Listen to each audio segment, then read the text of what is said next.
Hello students. In the previous class we have studied with respect to lime pozzolano cement, and today we'll be addressing fiber reinforced cement composites, also called as FRC composites. It's also a part of module 3, that is alternative building materials. The outline of today's class goes like this. In fiber reinforced cement composites we'll be studying concepts, matrix materials and reinforcing materials. Yes. Let us study the fiber reinforced cement composites. Let us start with the introductory part and the conceptual part of it. Cement concrete can be cast to any desired shape.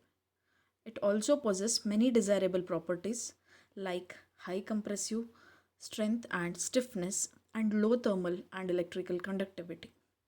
But two of its characteristics, that is weak in tension and brittleness at failure, have limited its use for various applications. These limitations are overcome by adding materials strong in tension to concrete, resulting in a composite material. One of the ways this has been achieved is by placing steel bars in concrete in regions where concrete is subjected to tension, leading to what is called as RCC. Even though the concept of RCC has eliminated one of the major weaknesses of concrete, it still falls short of many more desirable properties like toughness, ductility, controlling of cracking, and energy absorption. This is basically because reinforcement component in RCC is present in certain pockets of the cross section of the structural member. In order to achieve all the above mentioned properties, it is essential to distribute the reinforcement uniformly throughout the cross section.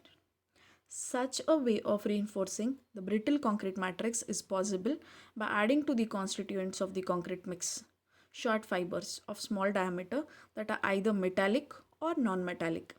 This new material with improved mechanical properties is called fiber reinforced cement composite. The concept goes like this.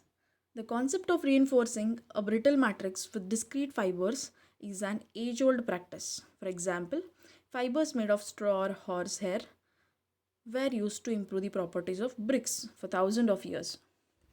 The modern day use of fibers in concrete started in early 1960s. In the initial years, only straight steel fibers were used and improvements in fractures, toughness and ductility were reported. Some of the major problems encountered during the early periods were difficulty in mixing and workability, particularly when longer fibers were used at higher volume. Use of longer fibers resulted in segregation of the constituents of the mix and also lumping of fibers in certain regions and bridging between aggregates causing voids. This is called as balling in the fiber reinforced concrete. With the advent of deformed fibers and water reducing admixtures like superplasticizers, some of the above mentioned problems were overcome. The performance of a composite material, which depends on the properties of matrix and the fibers and strength of the bond between the two. So let us study what will be the matrix material and reinforcing material of these composites. Yes. Materials. Fiber reinforced cement composite is a two-phase material. It constitutes two materials. One is matrix and other is reinforcement. And is reinforced with randomly oriented small fibers to improve the mechanical properties of the matrix. Coming to the matrix material first, the matrix generally consists of Portland cement, aggregate and admixtures and can be any of the following: plain Portland cement, cement with additives such as soil, fly ash or condensed silica fume, mortar containing cement and fine aggregate. And the last one is concrete containing cement, fine and coarse aggregate. For this, the water is added to the concrete mix for hydration of cement and for molding of the concrete to the desired shape. It is very well established that the compressive strength of the concrete depends on the water cement ratio in the mix, wherein water cement ratio of 0.28 is sufficient for the hydration process, wherein to obtain a plastic workable mixture, a minimum amount of 0.6 water cement ratio is needed. Addition of fibers to such a concrete reduces the workability. In order to keep the water cement ratio with reasonable limits of not affecting the compressive strength, but to still achieve workability, water reducing admixtures have become an integral part of fiber reinforced composites. I mean, we need to increase the water cement ratio when we introduce the reinforcing materials in order to enhance the workability conditions. In addition to water reducing mixtures, mineral admixtures like fly ash and silica fume are also added to the matrix.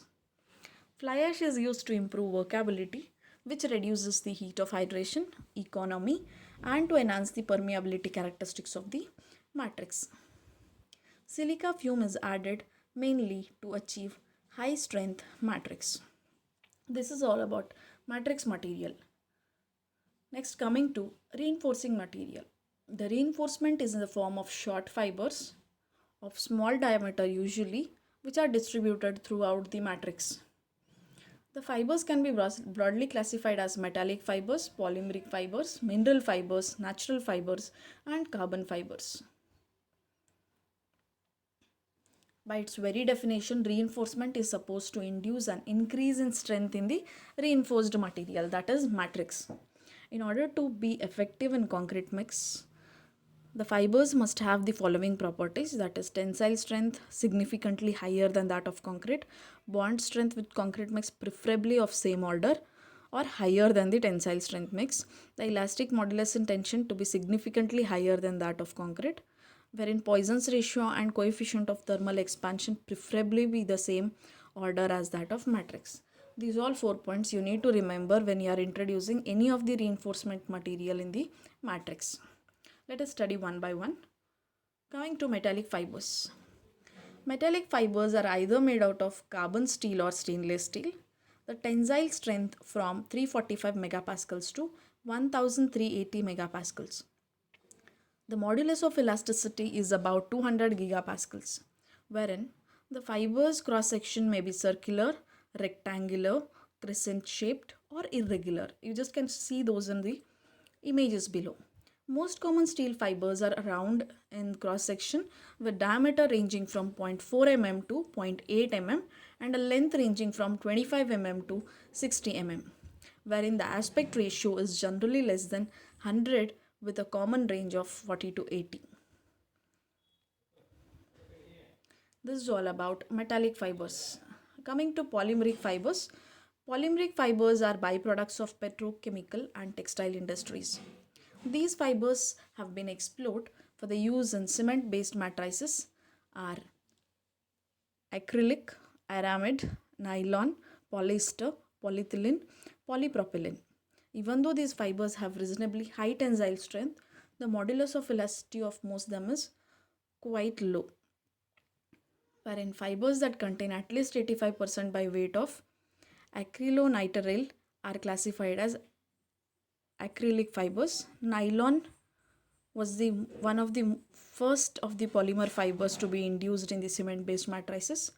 When we use in small volumes, it has been found that reduce the flexural strength of the composites. Compared with the polymeric fibers, aramid fibers have higher tensile strength and modulus of elasticity, and hence they can enhance the mechanical properties like tensile and bending strength of the composite. The primary limitation for their use in concrete is high cost compared to the other fibers. This is all about polymeric fibers. Coming to mineral fibers. Glass fibers are the predominantly used mineral fiber, wherein glass fiber is silica based glass which contains several metal oxides which can be tailored to manufacture different types of glasses. These fibers relatively high tensile strength and modulus of elasticity compared to polymeric fibers. Furthermore, they are quite economical and hence are the most commonly used fibers for structural applications. In the initial stages, borosilicate glass fibers and soda lime silicate glass fibers are employed to reinforce the cement based composites. Since Both E-glass and A-glass fibers are found to lose their strength property in the alkaline environment of cement-based composite, wherein which is pH more than 12.5 or equal to 12.5. The need for alkali-resistant fibers resulted in the development of AR glasses, that is alkali-resistant glasses. This is all about mineral fibers. Coming to the natural fibers. Since in many parts of the world, man-made fibers like steel or polymer fibers are not available, attempts have been made to incorporate naturally occurring fibers extracted from plants in cement-based composites. A unique aspect of the fibers is the low energy needed for their extraction. A major problem is the use of these fibers in cement or concrete matrix is that they disintegrate or they get separated in alkaline environment, and hence the durability of composite is a matter of concern. Since these fibers are economical, attempts have been made to overcome the problem of durability either by use of admixtures in concrete to reduce its alkalinity or by protecting fibers by some special treatment.